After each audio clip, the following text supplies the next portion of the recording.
Eu lhes dou a vida eterna e jamais perecerão, e ninguém as arrebatará da minha mão. João 10, 28. Algumas pessoas julgam que nossa congregação é bastante mista e, por isso, uma doutrina como esta não deveria ser exposta a homens e mulheres não salvos. Isso demonstra quão pouco os nossos opositores leem a Bíblia. Pois o que diz esse texto foi proferido pelo Salvador não a seus amados discípulos, mas sim aos seus inimigos. Leia o versículo 31 deste capítulo e você terá uma ideia da congregação para a qual Jesus Cristo acabara de pregar. Os judeus pegaram então outra vez em pedras para o apedrejar. Era assim uma multidão indignada de fanáticos que recebera em plena face o que o Salvador dizia. Todavia, e apesar de o rejeitarem, e que por causa da sua obstinação acabassem perdendo as bênçãos da sua graça, estas, não obstante, eram bênçãos ricas e raras. O mestre desejava lhes mostrar ser indescritivelmente precioso o que estavam perdendo e o grande prejuízo para a sua alma se a mensagem não os transformasse.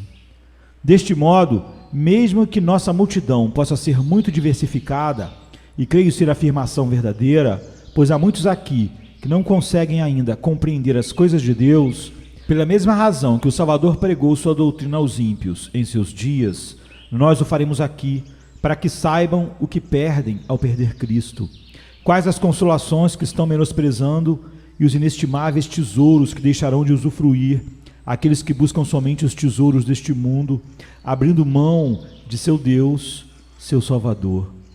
Como não temos tempo a perder, tal como as abelhas sugam o pólen das flores, busquemos a doce essência do texto. Eu lhes dou a vida eterna. A leitura nos mostra que ele se refere às suas ovelhas, às pessoas que escolheu para serem seu rebanho antes da fundação do mundo e que assim denomina. Para que não seja difícil distinguir quem são, nosso Salvador deu a elas determinadas características pelas quais suas ovelhas podem ser perfeitamente identificadas. Não temos acesso ao sagrado decreto da eleição soberana, nem podemos sondar o coração dos homens, mas podemos observar a conduta dos seres humanos e o versículo anterior ao texto em foco nos revela quais as marcas peculiares com que podemos reconhecer o povo eleito de Deus. As minhas ovelhas ouvem a minha voz e eu as conheço e elas me seguem. João 10, 27. Suas características consistem, portanto, em ouvir e em seguir Cristo. Primeiro pela fé, depois pela ativa obediência a seus preceitos. A fé que opera pelo amor, como diz Gálatas 5, 6, é assim marca das ovelhas de Cristo e é de verdadeiros fiéis que ele fala quando diz: eu lhes dou a vida eterna e jamais perecerão, e ninguém as arrebatará da minha mão. Peço a Deus que todos nós nos revistamos da marca dos eleitos de Deus, a saber, da fé ativa e santificadora, que é dom do Espírito Santo a todos os eleitos. Ó, que possamos todos ouvir a voz do bom pastor, que recebamos a verdade que ele oferece e tomemos a decisão de segui-lo em fé, onde quer que vá, assim como as ovelhas seguem o pastor. Tendo assim explicado a quem se refere o texto, trataremos dele em 3 etapas. O texto implica, em primeiro lugar, algo concernente ao passado de tais pessoas. Em segundo lugar, trata claramente acerca do presente dessas pessoas. E, por fim, sugere de forma bem nítida a respeito do seu futuro. Em primeiro lugar, o leitor atento há de observar que o texto leva à reflexão acerca da história passada do povo de Deus. Quando ele diz, eu lhes dou a vida eterna, fica implícito que haviam perdido antes esta vida, estavam mortos. De fato, todos os seres humanos caíram com Adão e foram assim mantidos até o presente pecado. A humanidade ficou, enfim, sob condenação, mas Cristo Jesus fez por todos nós o que Sua Majestade, a Rainha da Inglaterra, raras vezes faz por um criminoso condenado. Obteve para nós, os eleitos, o livre perdão. Ele nos deu vida. Quando o nosso próprio deserto era a total destituição eterna da presença de Deus, o Senhor Jesus Cristo se fez presente e disse, fostes perdoados, como está em 1 João 2:12. Sobre vós não cairá condenação alguma, como está em João 19:4. Vossas ofensas foram removidas, como está em João 2:12. Estais limpos, como está em João 15:3.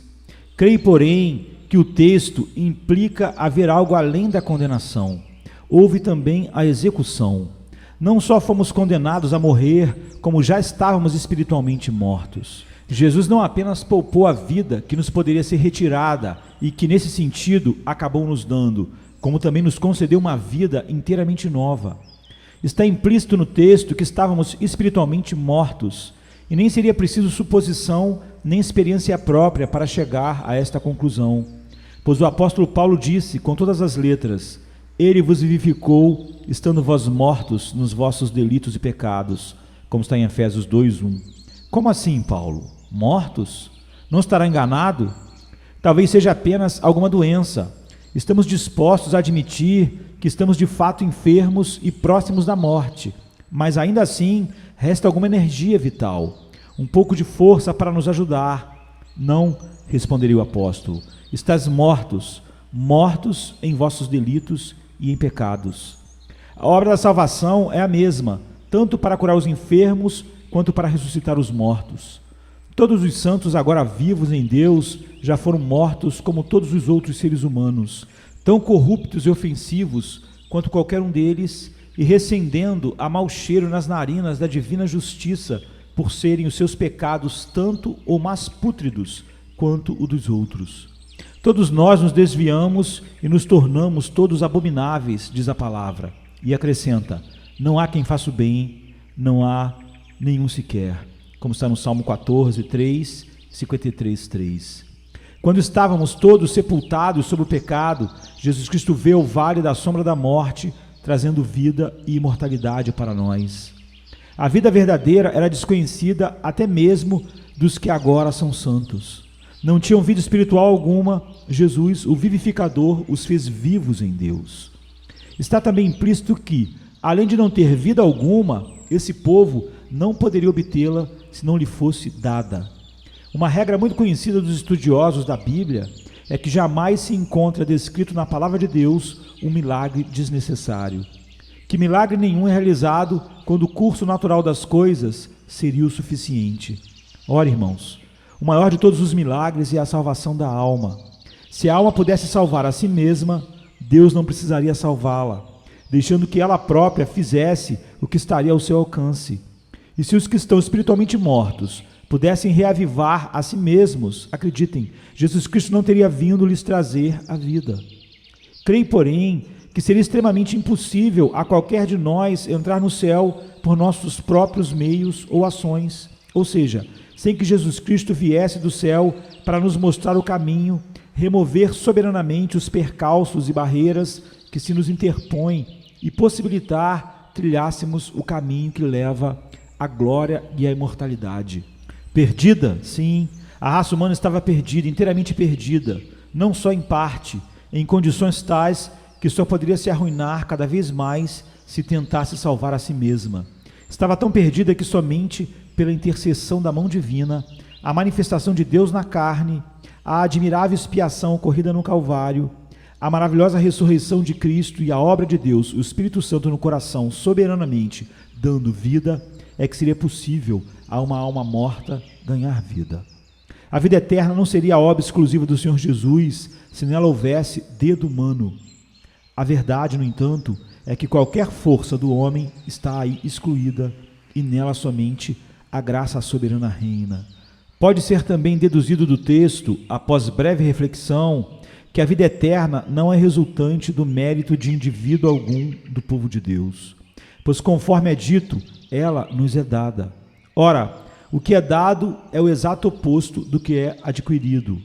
O que uma pessoa recebe gratuitamente como presente, realmente não é preciso fazer por merecer. Se nos é dado, não existe propriamente mérito ou débito de nossa parte em haver recebido.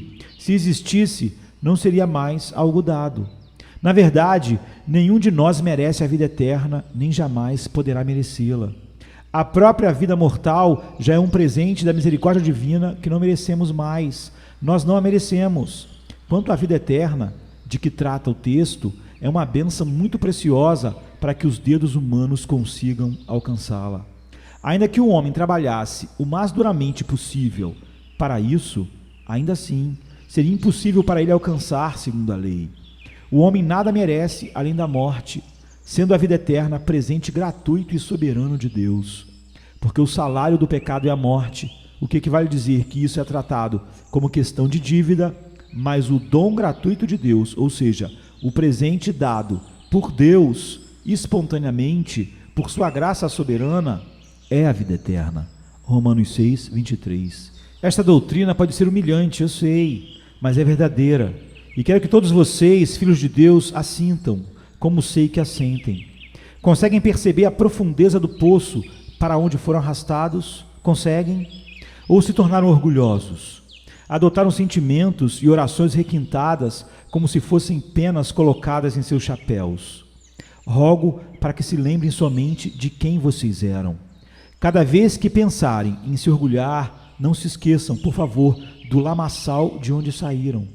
Lembre-se da imundície da qual Deus os retirou e, em vez de corar-se de orgulho, possam as suas faces ficar rubras de vergonha. Que Deus nos impeça, de uma vez por todas, de glorificarmos a nós mesmos, pois, na verdade, o que há em nós para ser glorificado, que temos em nós de bom, que não tenhamos dele recebido gratuitamente e soberanamente. Está claro também no texto que aqueles que hoje são justos teriam perecido, não fosse Cristo. Diz ele, jamais perecerão. As promessas divinas jamais são feitas superfluamente. Há sempre uma necessidade que demanda a promessa. No caso, um risco e grave risco, que cada uma das pessoas agora salvas acabaria perecendo por toda a eternidade. O pecado havia feito os agora salvos tão herdeiros da ira quanto os demais pecadores, segundo as Escrituras. E a justiça divina os teria destruído como a quaisquer outros ímpios, se a graça soberana de Deus não tivesse agido em seu favor. Permanece a verdade categórica de que não há razão porque uma alma não deva perecer, além do motivo de Cristo o haver justificado e por ela interceder. Você que está fisicamente vivo não conseguiria ficar nem uma hora vivo em termos espirituais se o Espírito Santo não continuasse a derramar energia vital constantemente em sua alma. Você será preservado, mas preste atenção, isso é afirmado como promessa divina, por isso, de modo algum representa uma condição natural. Se distante da graça, você poderia se encontrar em terrível risco de apostasia, e talvez devesse ter temor quanto a isso, mesmo agora. Tal como o apóstolo, que temia por ele mesmo, se não pregasse Cristo sem cessar, um temor muito apropriado e que pode ocorrer a almas sinceras, que sentem certo zelo santo de si mesmos. Todavia, não precisamos sentir temor quando tratamos da promessa de Deus. Estando em Cristo, temos a garantia de segurança, já que a palavra de Cristo é, jamais perecerão. A promessa certamente foi feita por haver necessidade. Há o risco de perecer, há 10.000 riscos de perecer, mas a onipotência de Deus pode manter afastados os dardos de Satanás. O abençoado médico nos dá o antídoto do veneno que nos consumia. Aquele que nos promete levar de volta e salvo para casa nos protege de 1.001 inimigos que, de outro modo, causariam em nós problemas, distúrbios, enfermidades. Mas ele diz, jamais perecerão. Está implícito ainda que os inúmeros inimigos do povo de Deus tentarão arrancá-lo das mãos de Cristo. Os salvos já estiveram nas mãos do inimigo, já foram escravos voluntários de Satanás. Tudo isso estão dispostos a admitir, e rogo a Deus que muitos aqui reconheçam a verdade do que estou falando. Os fariseus presentes aqui provavelmente diriam, estou bem, faço o melhor que posso, compareço sempre a um local de adoração. Ora, alma, isso pode ser o suficiente para você, mas se tem orgulho disso, é prova de que não conhece nem a Deus, nem a si mesmo. Quando ouço sobre pessoas que se gabam de sentir não haver pecado algum dentro de si, fico desejando que possam ler a história do fariseu e do publicano narrada por Jesus. No ponto de oração da rua Fulton, um irmão pediu as preces dos presentes porque sentia muito a corrupção em seu coração, tentação de Satanás e, especialmente, a vileza natural da sua própria essência. Um irmão se levantou do outro lado da sala e disse agradecer a Deus por não passar por aquela experiência, que não sentia corrupção alguma e seu coração não era depravado. O primeiro não respondeu, mas outra pessoa ali presente se levantou e leu as seguintes palavras: 2 homens subiram ao templo para orar, um fariseu e o outro publicano. O fariseu de pé assim orava consigo mesmo: ó Deus, graças te dou que não sou como os demais homens, roubadores, injustos, adúlteros, nem ainda como este publicano. Jejuo 2 vezes na semana e dou o dízimo de tudo que ganho. Mas o publicano, estando de pé, de longe, nem ainda queria levantar os olhos ao céu, mas batia no peito, dizendo: ó Deus, sê propício a mim, o pecador. Digo-vos que este desceu justificado para a sua casa, e não aquele. Porque todo o que a si mesmo se exaltar será humilhado, mas o que a si mesmo se humilhar será exaltado. Lucas 18, 10-14. A consciência do pecado é um sinal abençoado do perdão recebido ou a receber. Aquele que diz não ter pecado, ensina João, faz de Deus um mentiroso e a verdade não se encontra nele. Aquele que não confessa seus pecados jamais será absolvido, mas aquele que, com o coração alquebrado e trêmulo, chega ao pé da cruz, ali encontrará o perdão. Está explicado assim o estado passado dos herdeiros do céu, de todos os eleitos. Mergulhemos de vez agora no assunto. O texto inunda de luz o presente estado de cada crente. Prefiro, neste caso, dar a vocês sugestões do que propriamente explicações. Assim, por gentileza, tomem a primeira sentença do versículo em foco, que fala de um dom que é recebido: eu lhes dou a vida eterna. Tal dom é, antes de tudo, vida verdadeira. Vocês se atrapalharão com a palavra de Deus se confundirem vida com existência, pois são coisas diferentes. Todos os homens existirão para sempre, mas muitos irão permanecer para sempre na morte. Jamais saberão coisa alguma sobre a vida. Vida é um conceito completamente distinto de existência na palavra de Deus, significando algo relacionado à atividade e felicidade. Neste texto diante de nós, inclui muitas coisas. Repare na comparação entre uma pedra e uma planta. Embora a planta tenha vida vegetal, está morta no sentido em que consideramos as criaturas vivas. Não conhece as sensações dos que pertencem ao mundo animal. Todavia, se avançamos um grau, a saber, em termos de vida mental, o animal dito irracional estará igualmente morto em relação ao ser humano. Jamais conseguirá adentrar o mistério do cálculo matemático, nem se regozijar na sublime glória da poesia. O animal nada tem a ver com a vida intelectual e, portanto, quanto à avançada atividade mental, está morto. Há ainda, porém, um grau de vida além da vida mental, vida mais elevada, incógnita para o filósofo, vida que não se encontra descrita em Platão, que não é reconhecida por Aristóteles e que, no entanto, é compreendida até mesmo pelo menos brilhante dos filhos de Deus. É a chamada vida espiritual, uma forma de vida completamente nova que não pertence por natureza ao homem, mas a ele é dada por Jesus Cristo. O primeiro homem, Adão, foi feito alma viva e todos os seus descendentes foram feitos à sua semelhança. O segundo Adão é feito espírito regenerado e até que sejamos feitos como o segundo Adão, nada saberemos da vida espiritual. Esse nosso corpo é, por natureza, adequado a uma vida provida de alma.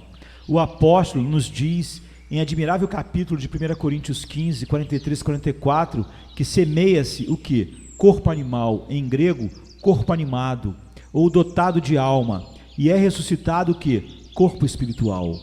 Há corpo animal, natural e corpo espiritual. Há um corpo adequado à vida menor, que pertence a todos os homens.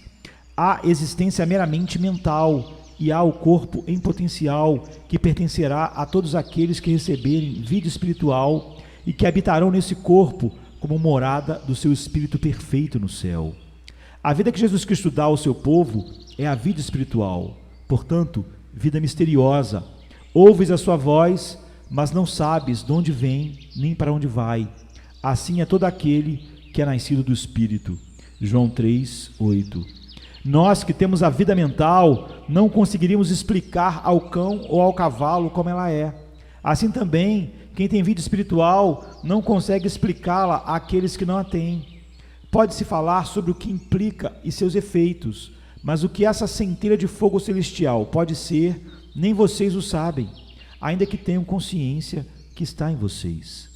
Foi vida espiritual que Jesus Cristo deu ao seu povo. E mais ainda, vida divina, vida semelhante à de Deus, elevadora, para que vos torneis, diz o apóstolo Pedro, participantes da natureza divina, em 2 Pedro 1,4. Tendo renascido, diz ainda o apóstolo, não da semente corruptível, mas da incorruptível, 1 Pedro 1,23. Não nos tornamos propriamente divinos, mas sim recebemos uma natureza que permite compartilharmos da divindade, usufruirmos de assuntos ligados à mente eterna e vivermos sob os mesmos princípios do Santíssimo Deus. Amamos, pois Deus é amor. Começamos a nos tornar santos, pois Deus triplamente santo é. Ansiamos pela perfeição, pois Ele é perfeito. Deliciamo-nos em fazer o bem, pois Deus é bom. Ingressamos em uma nova atmosfera. Passamos do antigo esquema de meras faculdades mentais. Nossas faculdades espirituais nos fazem, então, semelhantes a Deus. Façamos o homem, ele havia dito, a nossa imagem, conforme a nossa semelhança. Em Gênesis 1,26. Tal imagem Adão perdeu. Cristo a restaura e nos dá a vida que Adão perdeu no dia em que pecou, tendo Deus o avisado, no dia em que dela comeres, certamente morrerás, como está em Gênesis 2,17. Nesse sentido, ele de fato morreu. A sentença não foi postergada. Morreu espiritualmente tão logo comeu o fruto proibido. É essa vida há muito perdida que Jesus Cristo restaura em cada alma que nele crê. Tal vida, se vocês podem compreender minhas observações, é vida celestial. É a vida que se experimenta e se desenvolve no céu. O cristão não morre. Que diz o Salvador? Todo aquele que vive e crê em mim jamais morrerá. João 11:26. Não cessa a vida mental? Sim. Não cessa a vida corpórea? Sim. Mas não a vida espiritual. É uma vida que é aqui como lá, mas agora ainda subdesenvolvida, com a corrupção impedindo sua ação. Irmãos, nenhum de nós chegará ao céu como carne e sangue, mas somente como fiéis, obedientes, elevados, transformados e perfeitos, por manifestação da vida espiritual.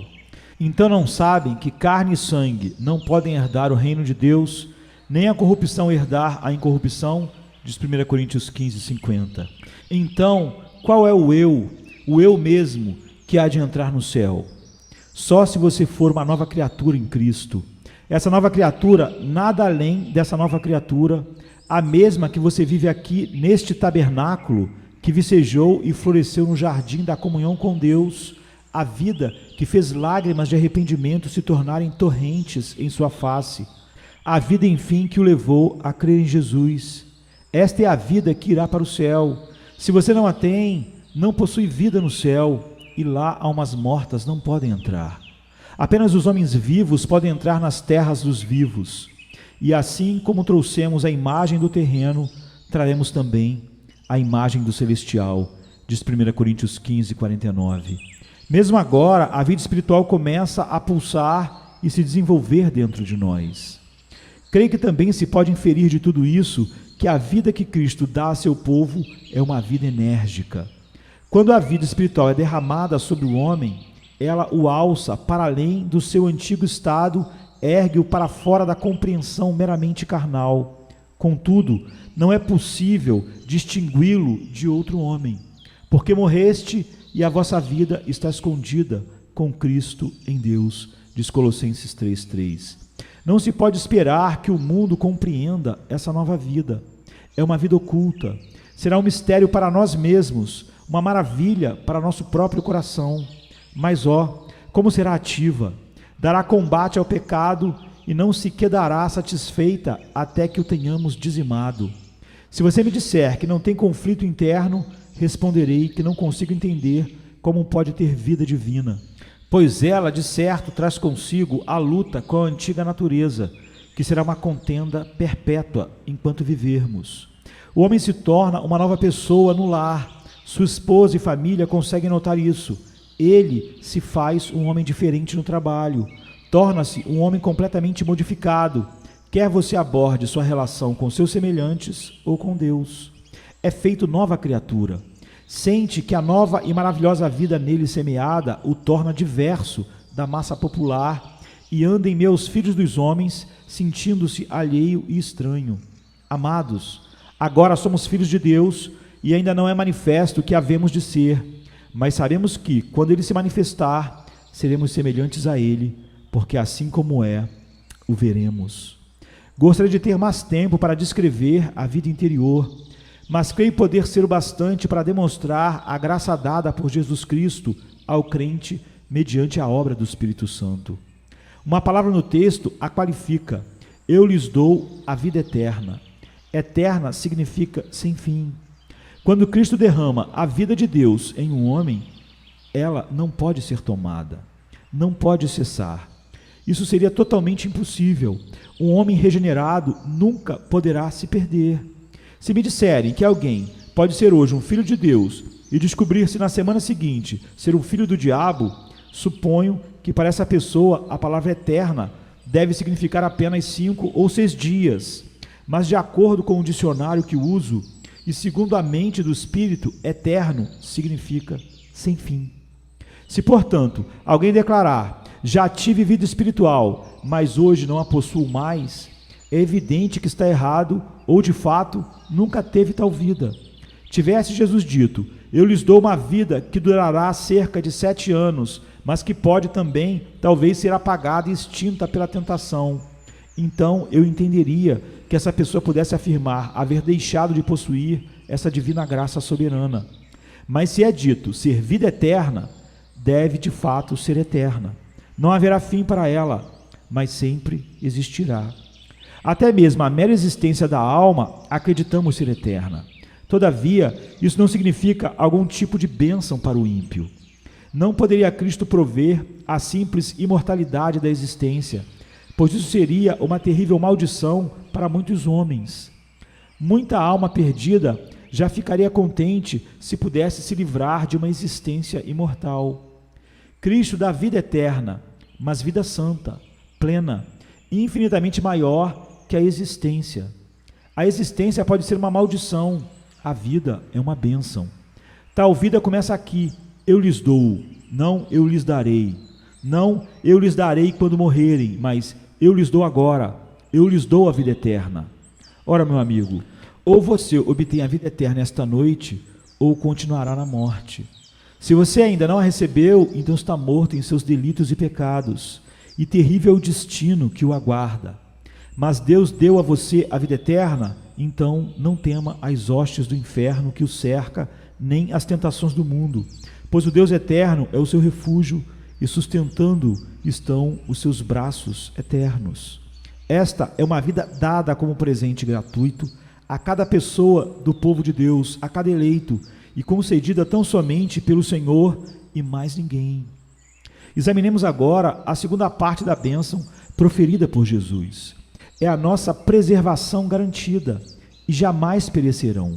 Alguns cavalheiros que não conseguem aceitar a doutrina da perseverança final dos santos procuram de algum modo se esquivar da próxima sentença, e ninguém as arrebatará da minha mão. E ainda inventam uma hipótese contrária. Elas podem ir embora por si sós. Não, não e não, pois então pereceriam. E o texto diz antes claramente: jamais perecerão. Esta sentença afasta a suposição de qualquer tipo em relação ao afastamento e consequente destruição das ovelhas de Cristo. Jamais perecerão. Tomemos palavra por palavra: jamais perecerão.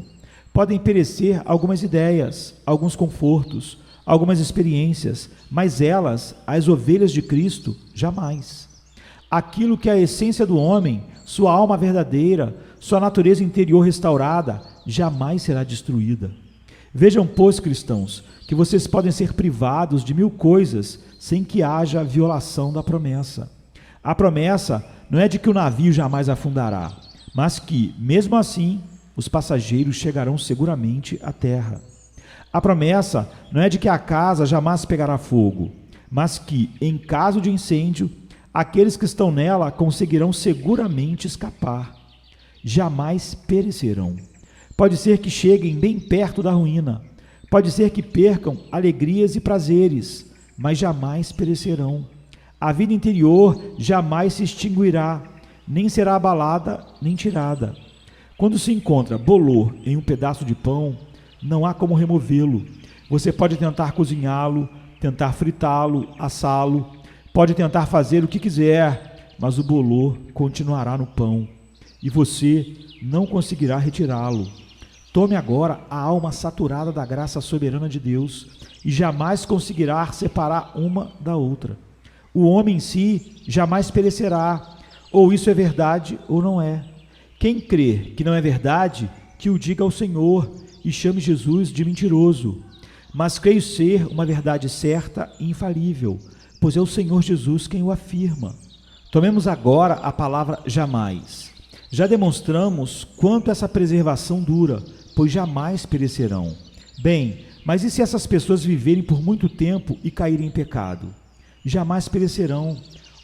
Mas talvez sejam tomadas de assalto quando menos esperam ou cercadas pela tentação. Jamais perecerão.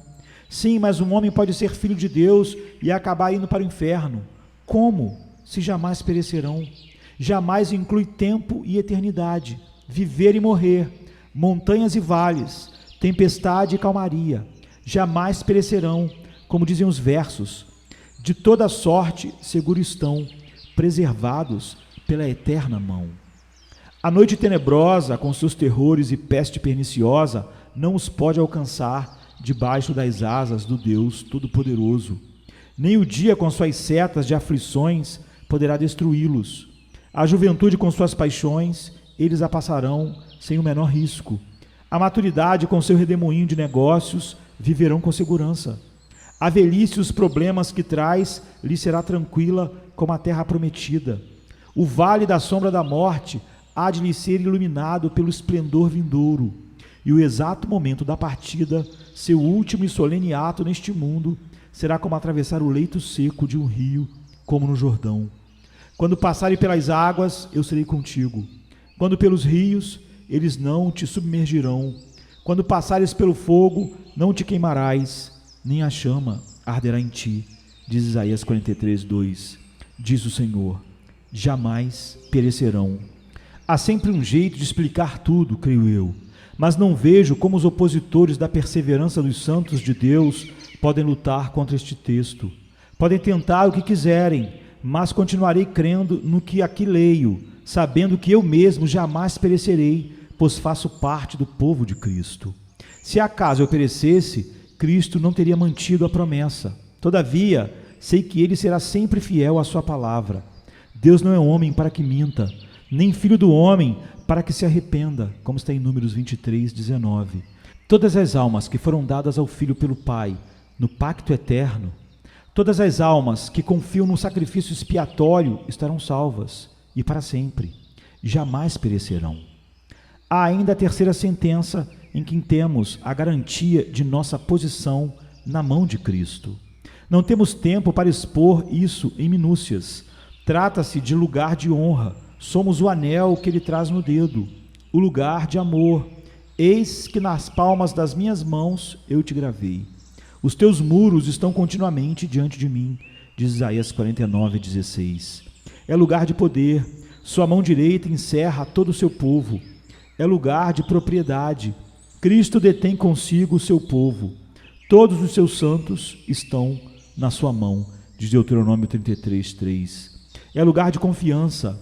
Nós nos entregamos a Cristo e Ele exerce um governo altamente confiável sobre nós. É lugar de direção e proteção. Estamos na mão de Cristo, como as ovelhas estão na mão do pastor, como flechas nas mãos do poderoso guerreiro para sermos usados por Ele, como joias nas mãos do noivo para servirmos de ornamento. Assim estamos nas mãos de Cristo. Ora, o que diz o texto? Lembra-nos que há aqueles que nos tentarão arrancar desse lugar. Há aqueles que com falsa doutrina tentariam enganar, se fosse possível, qualquer dos eleitos. Há perseguidores que espumam pela boca e procuram assustar os santos de Deus e tentam fazê-los retroceder no dia da batalha. Há tentadores argutos, os que se aproveitam dos outros, os capangas a serviço dos mandões dos abismos, que jubilosamente nos arrastariam para a destruição. Há ainda nosso próprio coração corrupto, que buscaria nos arrancar desse esplêndido lugar. No texto, diante de nós, podemos ler: ninguém as arrebatará da minha mão. Não apenas nenhum homem ou mulher, mas também nenhum demônio, nenhum poder, nada. Nada que existe ou que existirá conseguirá fazê-lo. Nenhum poder, nenhuma força, nada que possa ser concebido. Ninguém as arrebatará da minha mão. Não inclui apenas os homens, que muitas vezes são os nossos piores inimigos, pois os piores inimigos possíveis são aqueles da nossa própria casa. Inclui também os espíritos caídos, mas nenhum deles jamais nos conseguirá arrebatar das mãos dele. Não há qualquer possibilidade, nenhum esquema funcionará para remover-nos da condição de eleitos, de propriedade, de queridos filhos, de seus protegidos. Oh, que promessa abençoada! Sabem, enquanto estive pregando para vocês sobre este assunto, acabei lembrando um pouco da minha própria história antes de eu conhecer o Senhor. Uma das coisas que me fez desejar ser cristão foi a seguinte: convivia com alguns rapazes na escola, rapazes excelentes, alguns deles tidos como exemplos a serem imitados por mim e pelos outros. Eu os observava e, apesar de serem um pouco mais velhos do que eu, via-os se tornar tão vãos e indignos quanto possível, embora sabia tivessem sido excelentes rapazes, mas que isso, perfeitos exemplos de pessoas. E um pensamento perpassou minha mente: será que não há meios de evitar naufrágio igual em minha vida? Quando vim a ler a Bíblia, o que mais me saltou aos olhos foi esta doutrina: se você confiar em Cristo, Ele o salvará de todo o mal. Ele o manterá em uma vida de integridade e santidade enquanto você estiver aqui, e no fim, o conduzirá a salvo para o céu. Eu sentia que não podia confiar no homem, pois havia visto alguns dos melhores colegas se desviarem imensamente da verdade. Mas se confiasse em Cristo, não havia dúvida quanto a ir para o céu, apenas certeza. E aprendi que, se depositasse todo o meu fardo sobre os ombros dele, ele me ajudaria, pois havia dito que o justo prossegue no seu caminho e o que tem mãos puras vai crescendo em força, como está em Jó 17:9. Achei o que dizia o apóstolo: tendo por certo isto mesmo, que aquele que em vós começou a boa obra a aperfeiçoará. Filipenses 1:6. E muitos outros exemplos semelhantes. Ora, meditei, encontrei aqui um verdadeiro seguro de vida e muito bom. Colocarei minha vida sob este seguro. Vou a Jesus tal como estou, pois ele me chama e nele confiarei. Tivesse dado ouvidos à teoria arminiana, jamais me teria convertido, pois esta nunca produziu em mim apelo algum. Um Salvador que abandona o seu povo, um Deus que deixa seus filhos perecerem, não seriam dignos da minha adoração. E a salvação que não salva de imediato também não é digna de ser propagada nem de ser ouvida. Quando aqui me apresento e digo a esta congregação: confie em meu mestre, creiam nele, não há lugar para duvidar da salvação, pois foi ele quem disse: quem crer e for batizado será salvo. Marcos 16:16. Quando digo isso, portanto, sinto que tenho algo a dizer digno de ser ouvido. Com o coração renovado e espírito justo, queridos ouvintes, vocês serão novas criaturas. Como estão agora, se fossem perdoados hoje, poderiam acabar condenados amanhã, pois a tendência da sua natureza os poderia levar a desgarrar-se. Todavia, quando Deus os imbui da nova natureza, a velha natureza perde a capacidade de controlá-los. É o princípio novo da imortalidade que irá assumir o controle. Vocês conseguirão se manter afastados do pecado, serão preservados em santidade, e embora lamentem as imperfeições que reconhecem, sentirão que têm em vocês a própria vida de Deus. Ainda que se deem conta de que não são perfeitos, perceberão que o desejam ser. E esse desejo será uma marca da graça em sua alma, de tal modo que essa vontade irá crescendo cada vez mais em força, até o dia em que, tendo subjugado o pecado por força do Espírito Santo e tendo deixado o corpo, a nova vida, liberta dos vis trapos que o corpo era forçado a usar quando na terra, avançará da sua existência descorporificada para a perfeição. Terá então apenas de esperar pelo som da trombeta, enquanto o novo corpo purificado e feito adequado para a nova e elevada vida viverá. Assim, liberto do pecado, corpo e alma serão testemunhas eternas da promessa de Cristo, pois todos os que nele descansam terão vida eterna e jamais perecerão, nem nada poderá arrebatá-los da sua mão e da mão de Deus. Acabei antecipando o tópico final, que é a perspectiva do futuro no texto. Como Deus dá a vocês vida eterna, isso evidentemente inclui todo o seu futuro. Sua existência espiritual irá florescer quando impérios e reinos inteiros tiverem já decaído. Sua vida continuará quando o coração deste grande mundo já tiver congelado, o pulso do grande oceano tiver cessado de bater, o olho do sol radiante houver se tornado opaco com a velhice. Vocês terão vida eterna. Quando todo o universo tiver passado como a espuma passageira da onda que rebenta na praia, sem deixar vestígios para trás, tudo estará bem para vocês, pois terão vida eterna. Vocês terão uma existência que correrá em paralelo à existência da divindade. Vida eterna, ó, que avenidas de glórias se abrem com essas palavras. Vida eterna. Porque eu vivo, diz Cristo, e vós vivereis. João 14, 19. Tão eternamente quanto Cristo existe, haverá uma alma feliz, e vocês serão essa alma. Tanto quanto existe Deus, haverá uma existência santificada, e vocês desfrutarão dessa existência, porque Jesus lhes dá vida eterna. Que gire o velho mundo até que seu eixo se tenha de todo gasto, que voe o velho tempo até que seu relógio de todo haja parado, e cada um de vocês atuais deixado de ser. Que venha o poderoso anjo, coloque seu pé em mar e em terra e jure por aquele que vive que o tempo não mais existirá. Mesmo assim, todo salvo continuará vivendo, pois Cristo lhe dá vida eterna. Pois então, não se volta para o futuro a sentença: jamais perecerão, jamais deixarão de existir em perpétua bênção, jamais cessarão de ser como Deus em sua natureza, jamais. Imaginem que vocês estejam no céu por 1000 anos. Conseguem imaginar?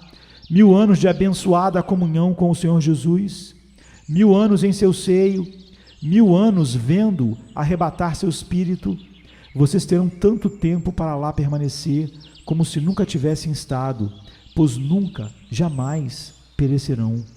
Quando vier o milênio, quando for o juízo final e toda a grande previsão da profecia for realizada, tais acontecimentos não os irão de modo algum perturbar, pois se creem realmente em Cristo, jamais, repitam a palavra, jamais, jamais, jamais, jamais perecerão.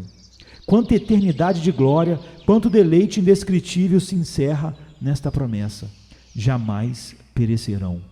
Esta outra sentença é também um vislumbre do futuro, e ninguém pode arrebatá-las da minha mão.